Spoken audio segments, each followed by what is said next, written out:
ലോക മത്തി ദിനത്തിൽ മത്സ്യത്തൊഴിലാളികളെ ആദരിച്ചു. ദേശീയ മത്സ്യബന്ധന ദിനാഘോഷത്തോടനുബന്ധിച്ച് കളാണ്ടിത്താഴം ദർശനം സാംസ്കാരിക വേദിയാണ് തൊഴിലാളികളെ പൊന്നാടയണിയിച്ച് ആദരിച്ചത്.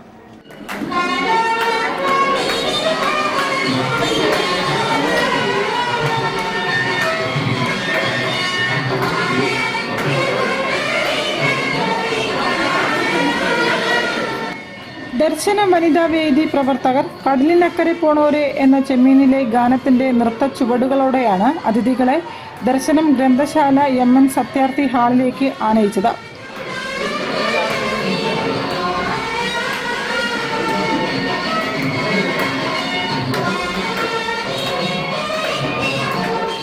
മുതിർന്ന മത്സ്യത്തൊഴിലാളികളായ KP ഇമ്പിച്ചിക്കോയ, CK മുഹമ്മദ് കുട്ടി, CP Koya, MP Raju, KK Siddique, Abubakar എന്നിവർക്ക് സംസ്ഥാന ലൈബ്രറി കൗൺസിൽ എക്സിക്യൂട്ടീവ് അംഗം K ചന്ദ്രൻ മാസ്റ്റർ പൊന്നാട ചാർത്തി ആദരപത്രം സമർപ്പിച്ചു.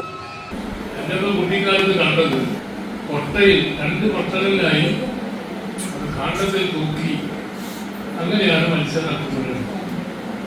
അക്കാലം മാറി കുറച്ച് കഴിഞ്ഞപ്പോൾ മത്സ്യവിതരണത്തിന്റെ രീതി മാറി. പിന്നീട് വന്നത് സൈക്കിളിലാണ്. കുറച്ചുകൂടി കാലം മാറിക്കഴിഞ്ഞപ്പോൾ അതിന് പ്രത്യേകമായി മത്സ്യവണ്ടി എന്ന് പറഞ്ഞുകൊണ്ട് ഒരു പ്രത്യേക വണ്ടി തയ്യാറായിട്ടുണ്ട്. MH എന്ന പേരിലുള്ള ഒരു ചെറിയ വാഹനം. ഇപ്പൊ അതും മാറി. ഇപ്പോൾ മോട്ടോർ ബൈക്കിൽ തന്നെ പട്ട കയറ്റി കൊണ്ടുപോകുന്ന രീതിയുണ്ട്. ഇങ്ങനെ പല പല മാറ്റങ്ങളിലൂടെ ഈ മത്സ്യവിതരണം എന്നത് ഇന്ന് നടന്നുകൊണ്ടിരിക്കുന്നത്. ദർശനം ഗ്രന്ഥശാല പ്രസിഡന്റ് P സിദ്ധാർത്ഥൻ അധ്യക്ഷത വഹിച്ചു.